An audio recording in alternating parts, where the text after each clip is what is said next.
आज जब देखा कि रथ का कोई ध्वजा चमक रही है,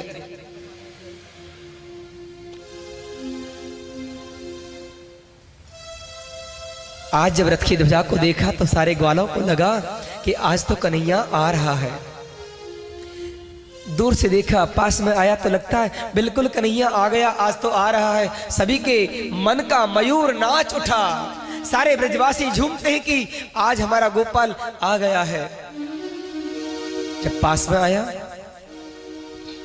एक बोला ये तो हमारा कन्हैया नहीं हो सकता, हमारा यदि कान्हा होता तो रथ से कूद के अभी तक तो हमारे गले से लिपट गया होता। जब बिल्कुल करीब से देखा तो बिल्कुल कन्हैया तो है ही नहीं, ये तो कोई और है। सारे ब्रजवासी खड़े हैं।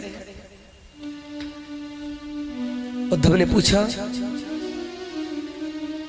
सुनो, बाबा नंद का महल कौन सा है? पहले ये बताओ कौन हो आप? बोले मैं कृष्ण का मित्र हूं, नाम मेरा उद्धव है। ब्रजवासी ग्वालों ने सोचा बाहरे लाला, आज बरसों के बाद याद आई भी तो स्वयं नहीं आए, अपने मित्र को भेज दिया।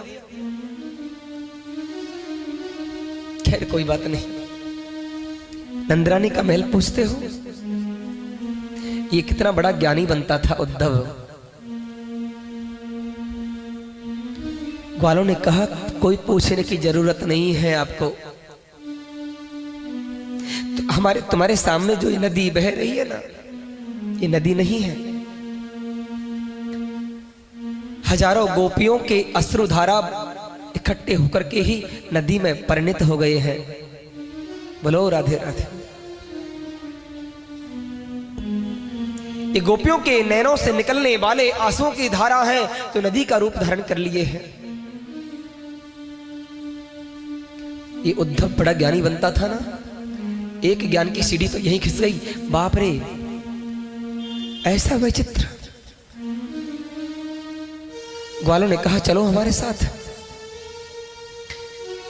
बाबा नंद का महल दिखाया, बड़ा विशाल महल है बाबा नंद का। ग्वालों ने कहा देखो वो मां यशोदा बैठी है।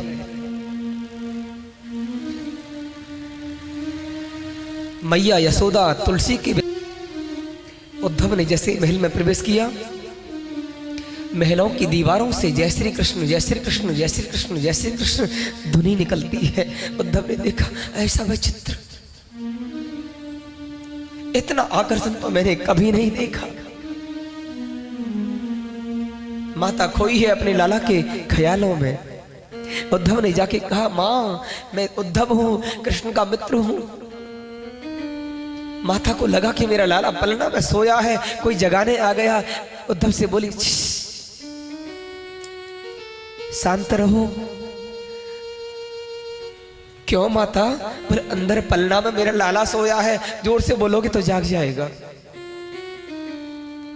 उद्धव ने कहा पलना में सोया है? बोले हाँ।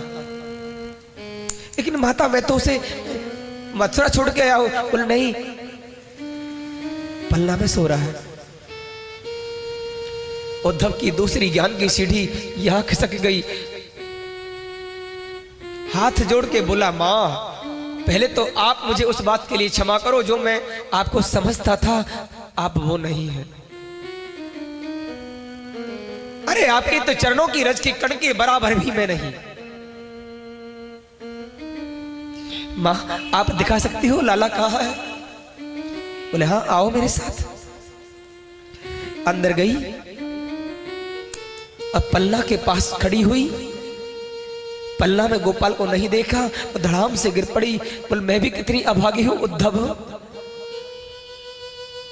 हर बार मुझे ऐसा लगता है कि लाला पल्ला में सोया है, लेकिन एक ही चरित्र याद आता है उसका। उद्धव लोला जब छोटा सा था ना लाला, तो मैं उसे नहलाती, मोर पंख बांध देती उसके सिर से, पीरी कचौटी पहनाती, पैरों में पायजेब पहना देती और वो छम छम करते घूमता था। आधी रोटी पर माखन रख देती। उस माखन को पता है एक दिन कौआ ले गया छीन के, रोटी को ले गया छीन के। एक एक चरित्र याद आता है उसका कि धूरी भरे अति सुंदर श्याम जो, तैसी बनी सिर सुंदर चोटी। धूरी भरे अति सुंदर श्याम जो, तैसी बनी सिर सुंदर चोटी। खेलत खात फिरे अंगना, पग पैंजनी बाजती पीरी कछोटी। या छवि को रस खान बिलो, हरी हाथ सोले गयो माखन रोटी। ऐसे ऐसे चरित्र को मैं याद करती हूँ गोपाल, भुला नहीं सकती उसको। चल छोड़, ये बता मेरा लाला कैसा है। भैया तुम्हारा लाला बहुत अच्छा है, हर पल तुम्हारे ही याद करता है और तुम्हारे ही समाचार के लिए मुझे भेजा है। अच्छा तो है ना?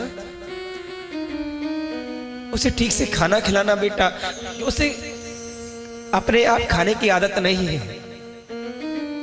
मैं रोज उसे खिलाती थी, 11 वर्ष का हो गया तब भी रोज अपने हाथों से खिलाती थी कि खा ले।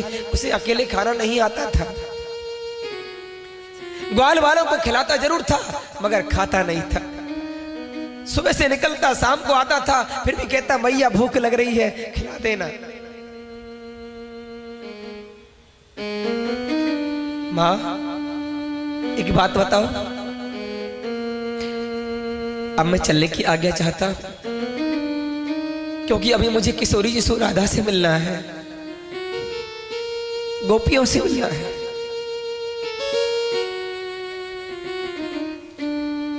माता ने कहा कि कुंजन में होगी राधा, चले जाओ। और जैसे ही निकले महल से बाहर जब निकले उद्धव, तब पता है क्या देखा? रास्ते में गौशाला पड़ती थी, गौशाला में झांक के देखा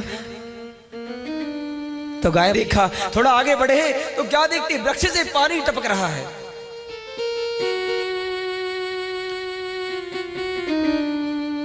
वृक्ष से पूछा भाई क्यों रोते हो?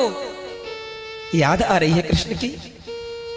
वृक्ष जोर से हिल गया, बोले हाँ, मानो कह रहा हो कि कन्हैया की याद बहुत आती है।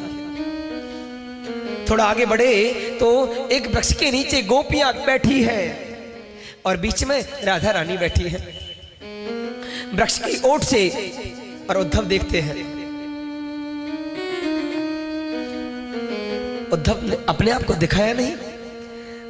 गोपियां कहती कि किशोरी जी आज तो स्वप्न मैंने देखा, कन्हैया जी आए और बछड़े को खोल गए, बछड़ा आया और मेरी गाय के सारे दूध को पी गया। एक गोपी बोली मैं जब सुबह सुबह पानी भरने जा रही थी ना, तो कन्हैया पता नहीं कहां से आए, एक कंकर उठा के मटकी में मारी, मटकी फूट गई और मैं सबकी सब भीग गई।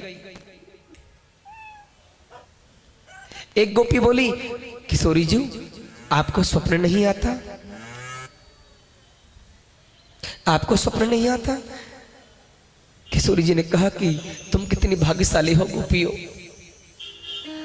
अरे कम से कम तुम स्वप्न में गोपाल को देख तो सकती हो। अरे मुझे तो जिस दिन से कन्हैया जी गए हैं उसी दिन से मेरी सारी नींद को भी तो ले गए हैं, और नींद नहीं तो कैसा स्वप्न।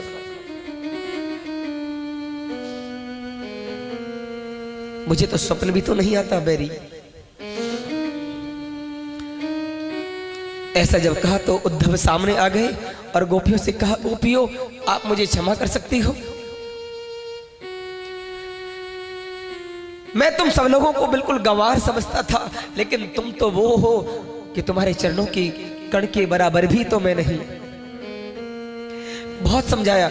उद्धव कहते देखो मेरी बात सुनोगे? कौन हो तुम? बोले मैं कृष्ण का मित्र हूं। बोलो क्या